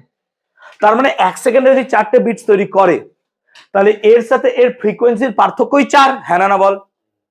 তার মানে নিশ্চয়ই যে আননোন ফ্রিকোয়েন্সি এন, সেই এন এর ভ্যালুটা আইদার 196 হার্টজ হতে পারে, হ্যাঁ না বলবি, অথবা কত হতে পারে? 204 হার্টজ। ঠিক বলছি তো? কারণ সেই পার্থক্যটাই তো ফ্রিকোয়েন্সির বিটস তৈরি করে। এই দেখ n1 - n2, হ্যাঁ না বল? n1 - n2ই তো। তো বেসিক্যালি আমরা এখানে পার সেকেন্ড n1 - n2 মানে অ্যাকচুয়ালি কত হচ্ছে? 200 - 4, 196 হতে পারে বা 204 হতে পারে, দুটোর মধ্যে স্যার একটা যে কোনো হবেই। এবার কোনটা হবে, এটা না এটা। এবার তার জন্য কি করবো, যেটা নন ফ্রিকোয়েন্সি আছে, সেই নন ফ্রিকোয়েন্সি যাও নন ফ্রিকোয়েন্সি আছে, তার গায়ে একটা কাগজের টুকরো বসিয়ে দিলাম বা একটু মোম লাগিয়ে দিলাম। মোম লাগিয়ে দিলে ভারী হলো, ভারীর ফলে ফ্রিকোয়েন্সি এর চেঞ্জ হলো, এটা আননোন তো, এটা জানি না। এবার আমরা আবার দুটোকে ফ্রিকোয়েন্সি বিটস তৈরি করছি। এবার বিটস যদি বাড়ে আগের থেকে, ধর আগে কত ছিল? 4টে বিটস, এখন ধর বিটস হলো 6টা, তাহলে জানবি এই বড়টা হচ্ছে তার ফ্রিকোয়েন্সি। আর যদি বিটস কমে, তাহলে ছোটটা হবে তার ফ্রিকোয়েন্সি। তার মানে এই অঙ্কটা পরীক্ষায় দেয় ফ্রিকোয়েন্সি নির্ণয় করার জন্য, পরীক্ষায় এসছেও। যখন বোর্ডস পরীক্ষা হতো 11, তখন এই পরীক্ষায় কোশ্চেনটা দিত, প্লিজ একটু রিমেম্বার করবে কোশ্চেনটা। তাহলে একটা নন ফ্রিকোয়েন্সি 200 হার্টজ, আননোন ফ্রিকোয়েন্সি দিলাম, আমি কি করলাম, তাদের মধ্যে বিটস তৈরি করলাম, দেখলাম সেকেন্ডে কটা বিটস তৈরি হচ্ছে। তাহলে যেটা আননোন ফ্রিকোয়েন্সি সেটা নিশ্চয়ই এতর মধ্যেই থাকবে। তাহলে এবার এতর মধ্যে থাকলে পরে এবার কি করে বুঝবো কোনটা? সেই জন্য কি করব, যেটা আমার কাছে নন ফ্রিকোয়েন্সি ছিল, তার ক্ষেত্রে একটা কাগজের টুকরো বা মোমের প্রলেপ দিয়ে দেবো। কাগজের টুকরো বা মোমের প্রলেপ দিয়ে যদি আমি যখন বিটস চেক করব, তখন দেখবো বিটসের পরিমাণ বাড়ছে না কমছে। যদি বাড়ে 200 হার্টজ, 4 হার্টজ, কমে 196 হার্টজ, এইভাবে আমরা আননোন বার করতে পারবো। হ্যাঁ, পার্থক্য। এবার এর আরেকটা অ্যাপ্লিকেশন হতে পারে, যে খনিতে কোনো তোমার দূষিত গ্যাস আছে কিনা সেটা নির্ণয় করা। ধর একটা অনুনাদি বায়ু স্তম্ভ আছে, একটা এয়ার কলাম আছে, এই এয়ার কলামকে বাতাসে দেখছি তার ফ্রিকোয়েন্সি কত। এবার যখনই আমি খনির ভেতরে নিয়ে যাবো, খনির ভেতরে তো মিথেন, ফিথেন, হিলিয়াম, টিলিয়াম এরকম গ্যাস থাকবে। তো এরকম গ্যাস যখন ওই এয়ার কলামে ঢুকবে, স্বাভাবিকভাবে তার ফ্রিকোয়েন্সি চেঞ্জ হবে। এয়ারে দেখছি বাতাস, অক্সিজেন, নাইট্রোজেন যা আছে, এয়ার মারছি বাড়ি, কোনো বিটস তৈরি হচ্ছে না। তো ভালো ভাই, এর মধ্যে সেম কোয়ালিটি আছে, চলো কোনো ব্যাপার নেই। এবার যখন আমি খনির ভিতরে ঢোকাচ্ছি, বাড়ি মারছি, তখন দেখছি বিটস তৈরি হচ্ছে, দ্যাট মিনস ওখানে নিশ্চয়ই অন্য কোনো গ্যাস ঢুকে গেছে, বলে তার ফ্রিকোয়েন্সি চেঞ্জ হয়েছে। ফ্রিকোয়েন্সি চেঞ্জ হওয়ার জন্য বিটস তৈরি হচ্ছে। তখন সেখানে আগুন টাগুন জ্বালাবো না, আগে চেক করবো যে ওয়েদার এখানে কোনো রকমের গ্যাস আছে কিনা। বুঝতে পারছিস? তাহলে এইভাবে খনিতে আমরা বিটসটাকে অ্যাপ্লাই করতে পারি to check whether there is any flammable gases or not. বুঝতে পারলাম ব্যাপারটা? তাহলে এই ছিল। কমলে 100, কম আর বাড়লে বেশি, এটা মাথায় রাখবো। কমলে কম, বেশি বাড়লে বেশি, এটা প্র্যাকটিক্যাল করে দেখা গেছে। So this is all about. Clear হলো? তাহলে বিটস আমরা আজকে শেষ করলাম, এবং সুপারপজিশন অফ ওয়েভও আমরা এখানে শেষ করলাম। আশা করি সব রকম টপিক আমি কভার করেছি সুপারপজিশন অফ ওয়েভে। তোমরা বই খুলে দেখতে পারো, অনেকটাই পড়িয়ে দিয়েছি, সবকিছুই শেষ হয়ে গেছে। আমরা 2 মিনিট সময় নিয়ে ডপলার ইফেক্টটা শুরু করব। তাহলে আমাদের ওয়েভ শেষ আজকে সব। So Doppler effect, this is the last chapter of our wave. ওয়েবের এটাই শেষ চ্যাপ্টার, এরপর যা পড়ে থাকবে সেগুলো খুবই সোজা, আর 1-2 দিন টাইম নেবো, চ্যাপ্টার শেষ হয়ে বন্ধু সব, ঠিক আছে, আই হোপ। তো বেসিক্যালি আমরা যদি দেখি ডপলার ইফেক্টের ক্ষেত্রে, ডপলার ইফেক্ট জিনিসটা কি, আমরা ডেইলি লাইফে কিছু ঘটনা উল্লেখ করি, যে আমরা যখন প্ল্যাটফর্মে বসে থাকি তখন দেখবে ট্রেন হুইসেল দিতে দিতে আসে। ট্রেন যখন হুইসেল দিতে দিতে আসে তখন দেখবে হঠাৎ করে তার মনে হয় যে ফ্রিকোয়েন্সি আস্তে আস্তে বাড়ছে, বাড়তে বাড়তে যখন সে একদম কাছে চলে এসছে তার ফ্রিকোয়েন্সি ম্যাক্সিমাম লাগছে, এবং আস্তে আস্তে যত দূরে পালিয়ে যাচ্ছে ফ্রিকোয়েন্সি আস্তে আস্তে কমে যাচ্ছে। এই যে ফ্রিকোয়েন্সি সামান্য পরিমাণ চেঞ্জ হলো, এটাকে বলা হয় ডপলার বিচ্যুতি বা ডপলার শিফট। তার মানে আমার নিজের সামান্য পরিমাণ ভেলোসিটি হোক, অর্থাৎ আমার নিজের গতিবেগ বা উৎসের গতিবেগ, আমি নিজেকে এখানে শ্রোতা বলবো বিকজ আমি লিসেনার, শুনবো, আর উৎস বা সোর্স যে থাকবে, যেমন আমি কথা বলছি ধরো, তাকে আমরা সোর্স বা সোর্স এই কারণে বলছি যে এখানে শব্দ বেরোচ্ছে। তাহলে আমরা এখানে দুটো গতি উল্লেখ করব, সোর্স অ্যান্ড অবজেক্ট বা লিসেনার, অবজারভার। তো এই দুটোর ক্ষেত্রে হয় দুটো একসাথে মুভ করতে পারে, কোনো একটা বসে আর একটা মুভ করতে পারে, একটা এরকম কেস করতে পারে। এই সমস্ত ক্ষেত্রে যাই হোক, আমরা সামান্য কেসে ফ্রিকোয়েন্সির সামান্য পার্থক্য দেখব। এই ফ্রিকোয়েন্সির পার্থক্যটাকে বলছি আমরা ডপলার শিফট। ডপলার শুধুমাত্র সাউন্ডের ক্ষেত্রে not applicable, it is also applicable in light. আলোর ক্ষেত্রেও যখন লাইট খুব দ্রুত গতিতে চলে বা কোনো অবজেক্ট, তখন সেখান থেকে যে লাইট বেরোয় সেই লাইটের ওয়েভলেন্থও চেঞ্জ হয়। Doppler effect in light is vastly used in astrophysics. অ্যাস্ট্রোফিজিক্সে কেন দরকার হয়? ডপলার শিফট থেকে আমরা জানতে পারি যে কোনো একটা স্টার আমাদের থেকে দূরে যাচ্ছে কিনা, স্টার কাছে আসছে কিনা। আমরা এখান থেকে বুঝতে পারবো যে আমাদের যে মহাবিশ্ব ব্রহ্মাণ্ড আছে, অবজারভেবল ইউনিভার্স, সেটা বাড়ছে না কমছে, আমরা এখান থেকে ব্যাখ্যা করতে পারবো। ক্লিয়ার? তো ডপলার শিফট মানে কি? সোর্স অথবা অবজারভার দুজনের মধ্যে একটা রিলেটিভ ভেলোসিটি থাকবে। রিলেটিভ ভেলোসিটির থাকার কারণে আমি দেখব তাদের ফ্রিকোয়েন্সি সামান্য পরিমাণ চেঞ্জ হয়ে যাচ্ছে। ফ্রিকোয়েন্সি চেঞ্জ হয়ে যাচ্ছে বলেই আমি সেক্ষেত্রে বলছি তার শিফটিং হচ্ছে, এটাকে বলছি Doppler shift. So Doppler shift only deals with frequency shift. But আমরা লাইটের ক্ষেত্রে ফ্রিকোয়েন্সি না দেখে ল্যামডাকে দিয়ে ডিল করতে পারবো। সেই জন্য লাইটের ক্ষেত্রে ল্যামডা ড্যাশ মাইনাস ল্যামডা মানে চেঞ্জ বা শিফটিং অফ ওয়েভলেংথ, এটাকে ডপলার তুমি এফেক্ট বলতে পারো। So Doppler effect deals with frequency or wavelength change. Clear হলো? এই দুটো কেস। এখন দুটো কেস অ্যারাইজ কি হতে পারে, যে আমার কোনো এক জায়গায় সোর্স আছে, কোনো এক জায়গায় সোর্স আছে, এই সোর্স থেকে লাইট ওয়েভ যাচ্ছে, সোর্স থেকে লাইট ওয়েভ যাচ্ছে। তো সোর্স থেকে যখন লাইট ওয়েভ যাচ্ছে, অবজারভার আছে, অবজারভার ছুটছে। সো অবজারভার যখন ছুটছে তার ভেলোসিটিকে আমরা ইউও দিয়ে ডিনোট করব, ভেলোসিটি অফ অবজারভার। আর যখন সোর্স ছুটবে তখন তার ভেলোসিটিকে ইউএস দিয়ে ডিনোট করব, ভেলোসিটি অফ সোর্স। এবার যখন এ এই দিক দিয়ে ছুটবে, অবজারভার যখন ছুটছে, দেখো এ কি করছে বেটা, এ তো কন্টিনিউয়াসলি ল্যামডা ছাড়তে থাকছে। মানে কি, আমি যদি সাউন্ডের ভেলোসিটি ভি ধরি, যে velocity of the sound is V, তার মানে আমরা এখানে কি বলছি, কন্টিনিউয়াসলি ল্যামডা সমান ভি বাই এন, মানে এই জায়গাটায় এন খানা ওয়েভ অধিকার করে বসে আছে। হ্যাঁ না বলো? কেন এন খানা ওয়েভ অধিকার করে বসে আছে? বিকজ এন ইন্টু ল্যামডা মানে তো ভি। আর 1 সেকেন্ডের শব্দ যত পথ যায় তাকে তো ভি বলে। তাহলে 1 সেকেন্ডের শব্দ 320 মিটার পথ যাচ্ছে, মানে 320 মিটার পথে এন খানা ল্যামডা বসে আছে। হ্যাঁ না বলো? তার মানে যখন সোর্স চুপচাপ বসে আছে না, তখন ল্যামডার, সোর্স যখন চুপচাপ বসে আছে তখন ল্যামডার কোনো ইফেক্টই পড়বে না, ল্যামডা চুপচাপ থাকবে, ল্যামডা চুপচাপ থাকবে। তাহলে যখন সোর্স ছুটবে তখন ল্যামডার কোনো ইফেক্ট হবে না। তাহলে ইফেক্টটা কার উপর পড়বে স্যার? ইফেক্টটা পড়বে ভেলোসিটির উপর। কারণ যখন অবজারভার এইভাবে ছুটছে, অবজারভার যখন ছুটছে তখন তার ভেলোসিটিটা আর ভেলোসিটি থাকবে না, ভেলোসিটি চেঞ্জ হয়ে যাবে। সিমিলারলি এখন যদি আমার কি হয়, সোর্স ছুটতে থাকে, তো সোর্স তো স্যার ল্যামডা ওয়েভলেংথ ছাড়ছে, কিন্তু মাথায় রাখো সোর্স শিফট করছে, ছাড়তে ছাড়তে যাচ্ছে। তো যখন সোর্স ছুটবে তখন তার ল্যামডাটা সামান্য পরিমাণ চেঞ্জ হয়ে যাবে।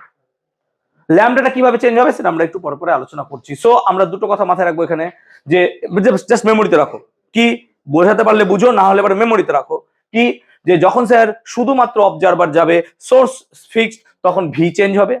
আর যখন স্যার সোর্স ছুটবে তখন ল্যামডা নিজে চেঞ্জ হবে। কেন ল্যামডা? আবে সোর্স নিজে ছুটছে, তো তার ল্যামডা চেঞ্জ হওয়াটা স্বাভাবিক। সো এই দুটো কেস আমরা এখানে অবজার্ভ করব। সো এট ফার্স্ট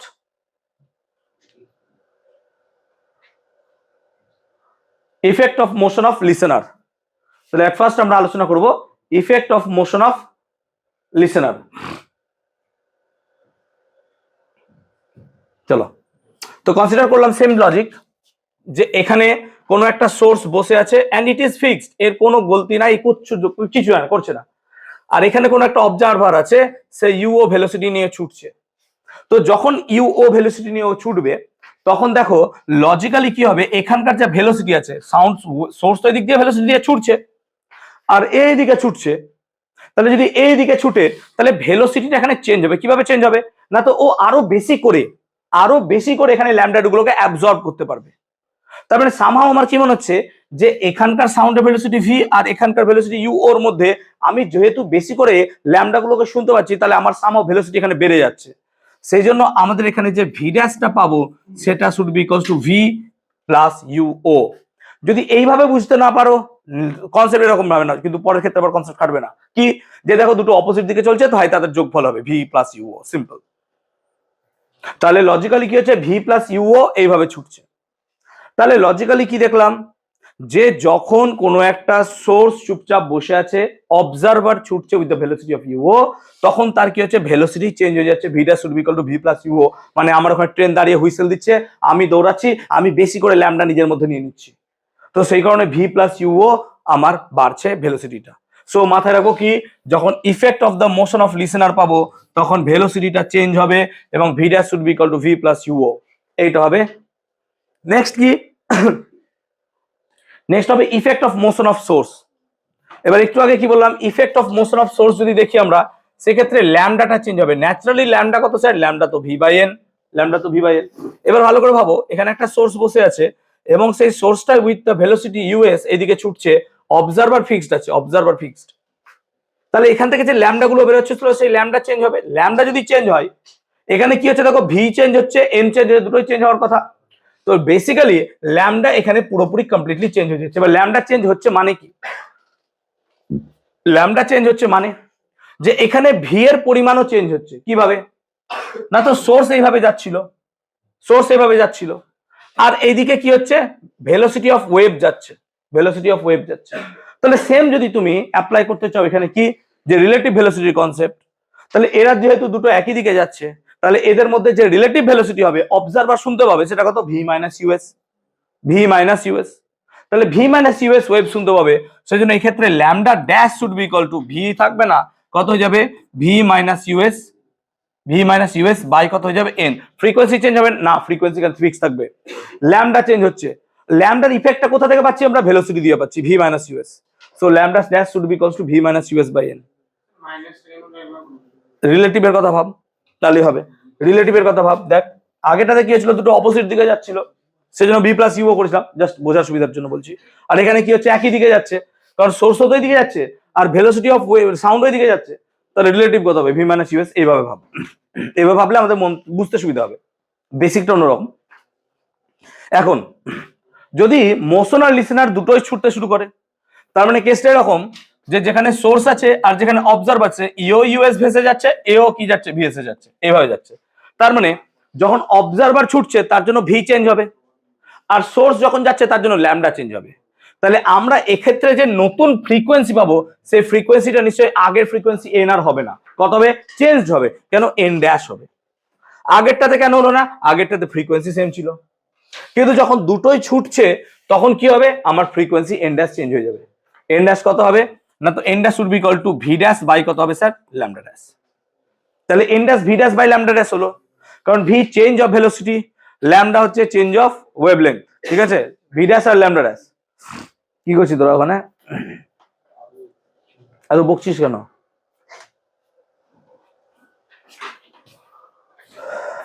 বাড়ি গিয়ে বলবি তো কিছু বুঝতে পারছি না। এন ড্যাশ সমান v dash by lambda dash.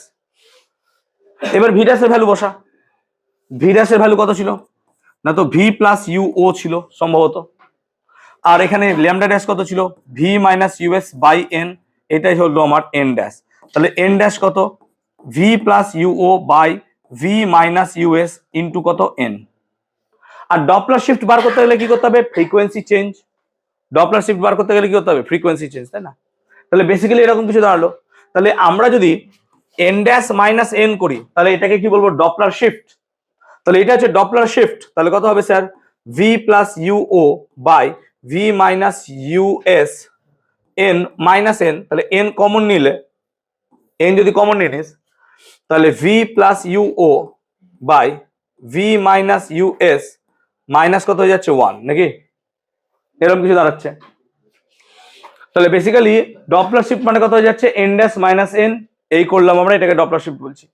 তাহলে ডপলার শিফট মানে কত হচ্ছে এন ইন্টু, তাহলে কত পড়ে থাকছে ভি মাইনাস ইউএস, তাহলে V plus U O minus V plus কত হয়ে যাচ্ছে ইউএস, এই নাকি, বুঝতে পারলাম। তাহলে কি হয়ে যাচ্ছে ভি ভি ক্যান্সেল আউট হচ্ছে, U O plus U S by V minus US into কত এন, এটা হচ্ছে ডপলার শিফট, এটা হচ্ছে আমাদের ডপলার শিফট। সো ডপলার শিফটের ক্ষেত্রে আমরা এটাই দেখতে পেলাম, ক্লিয়ার হলো। So this is your Doppler shift. এখানে ইউওটা কি ভেলোসিটি অফ দ্য অবজারভার, ইউএসটা কি velocity of the source, V হচ্ছে ভেলোসিটি অফ সাউন্ড, আর এন হচ্ছে নর্মাল ফ্রিকোয়েন্সি যেটা দিয়েও ছুটছিল, এটা অ্যাকচুয়াল ফ্রিকোয়েন্সি। এবার এখান থেকে আমরা দুটো কেস অ্যারাইজ করতে পারি। কি কেস 1, যখন আমার অবজারভার স্থির ছিল, তাহলে অবজারভার যখন স্থির ছিল তাহলে ইউও শুড বি ইকুয়াল টু 0, তাহলে ইউও যদি 0 হয়ে যায় তাহলে অবজারভার স্থিরের ক্ষেত্রে যে ডপলার শিফট হবে সেটা নিশ্চয়ই u s by V minus US into n. হ্যাঁ না বলো? দেখো এখান থেকে আমি দুটো কেস আর লিখছি না, বুঝিয়ে দিচ্ছি যে যদি অবজারভার স্থির হয়, দেখো অবজারভার স্থিরের ক্ষেত্রে কিন্তু ডপলার শিফট আমরা বার করতে পারিনি, পেরেছিলাম না, আমরা শুধু কেসটা বলেছিলাম যেটা হচ্ছে।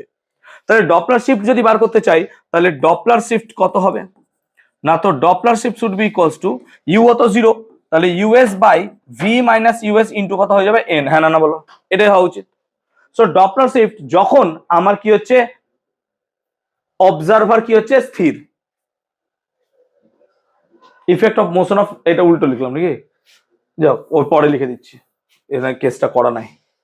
তাহলে একটা হবে কি ইউও 0, আর একটা কি হবে যখন সোর্স ফিক্সড, সোর্স দৌড়াচ্ছে না, তো সোর্স যদি না দৌড়ায় ইউএস কত হবে 0 0, তাহলে U O by V minus N, U O by V minus N হয়ে যাবে, ইউএস দুটো পার্ট 0 হয়ে যাবে। তাহলে এখান থেকে আমাদের প্রবলেম পরীক্ষায় দেয়, সেই প্রবলেমগুলো পরীক্ষায় করতে হবে, আমাদের এখানে মাথায় রাখতে হবে।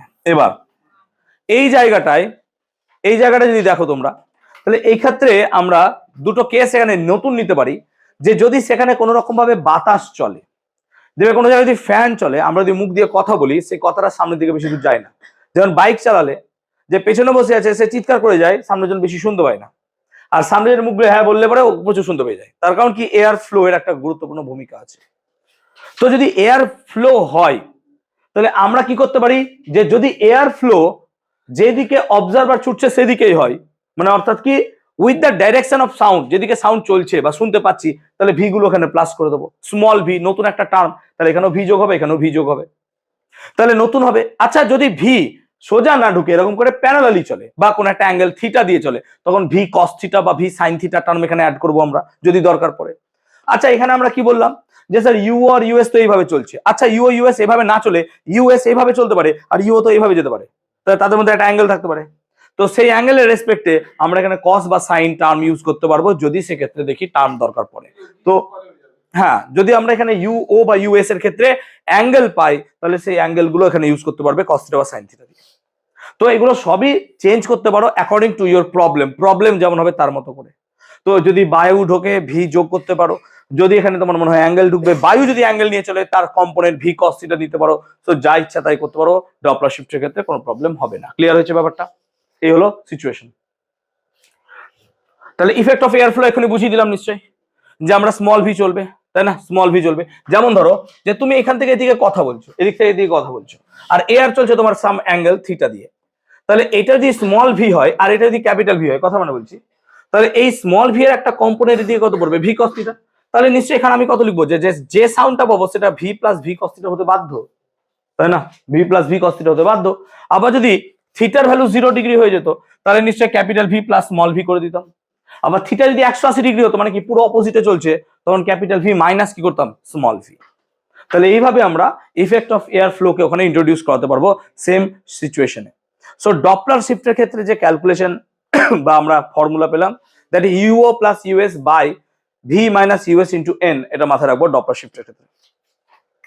ক্লিয়ার?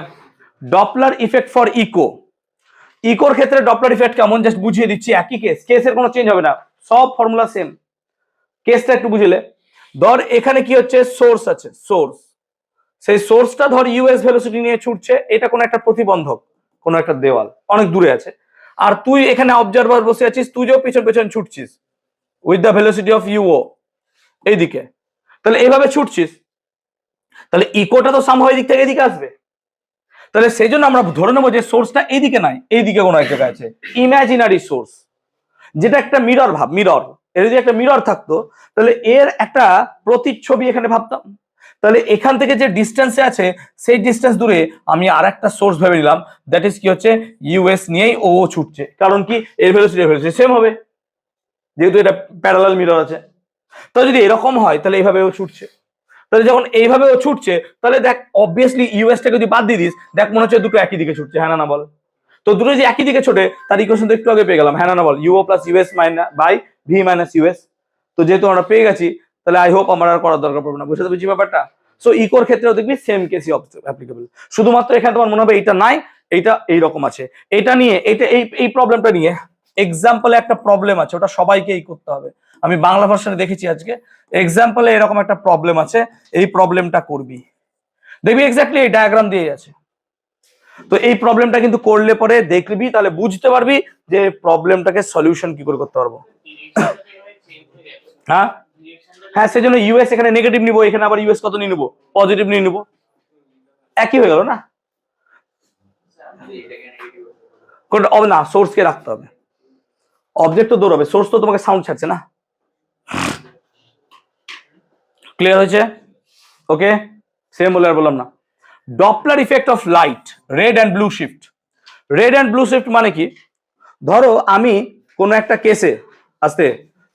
একটা কেসে আমরা ডপলার ইফেক্ট অফ লাইট দেখতে চাইছি, আমরা একটু আগে বললাম যে ডপলার ইফেক্ট অফ লাইট আমরা এখানে দেখতে পাবো। ডপলার ইফেক্ট অফ লাইট বলতে বোঝায় যে আমরা যখন কোনো দুটো স্টারকে দেখছি, ঠিক আছে, তাহলে সেক্ষেত্রে আমরা তাদের মধ্যে শিফটিং অফ ওয়েভলেংথ দেখবো, shifting of wavelength. Shifting of wavelength কেন দেখবো? কারণ কোনো একটা লাইট সেই কালারকে ডিফাইন করে তার ওয়েভলেংথ। যেমন আমরা সবসময় বলি যে রেডের ওয়েভলেংথ মানে 3800 অ্যাংস্ট্রম, তুমি ভাববে না 3800 মানে সেটা লালই হবে, এবার লালের ক্ষেত্রে কোন ভার্সন পড়ছে সেটা আলাদা, but that will be categorised as red. তাহলে এখন যদি দুটো ওয়েভ পরপর পাশ দূরে চলে যায়, দুটো ওয়েভ পরপর দূরে চলে যায়, আচ্ছা তুই নর্মালি ভাব দুটো সাউন্ড যারা দূরে দূরে পরস্পর পালিয়ে যাচ্ছে, তাদের মাঝে কোনো একটা অবজারভার যদি বসে থাকে, তার মধ্যে কি হবে, ফ্রিকোয়েন্সি আস্তে আস্তে কমবে, ফ্রিকোয়েন্সি আস্তে আস্তে কমবে।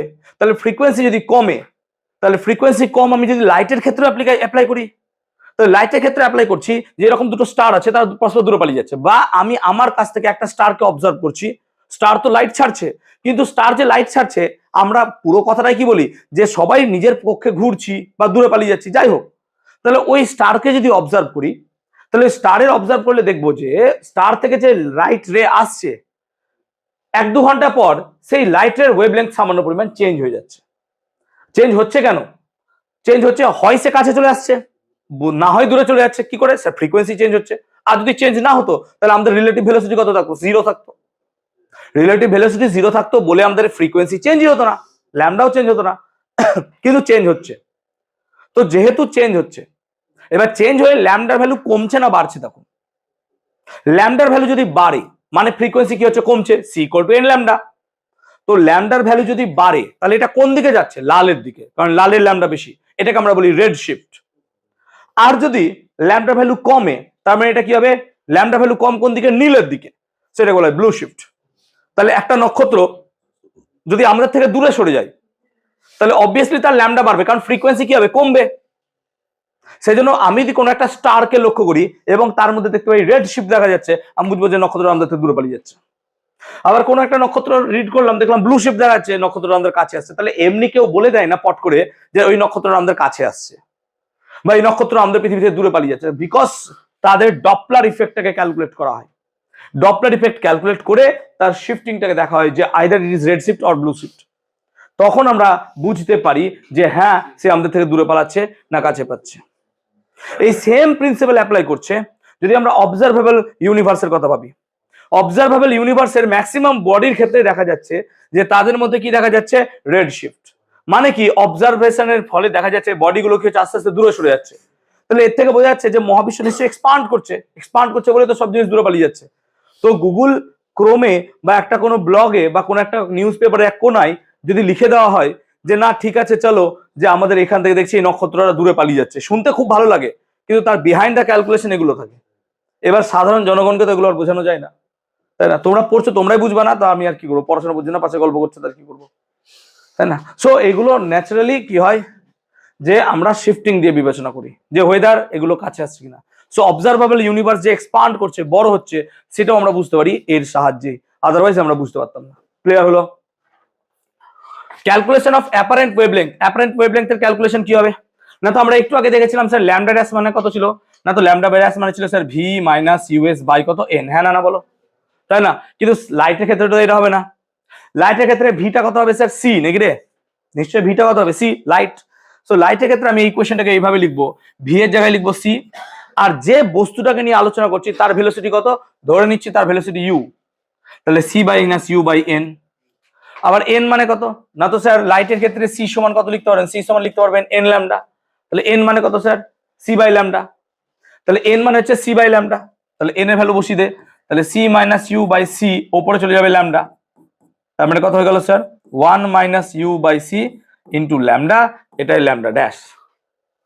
এবার আমি যদি শিফটিং বার করতে চাই, ডপলার শিফটিং, তাহলে ডপলার শিফটিং কত হবে sir, lambda minus lambda dash.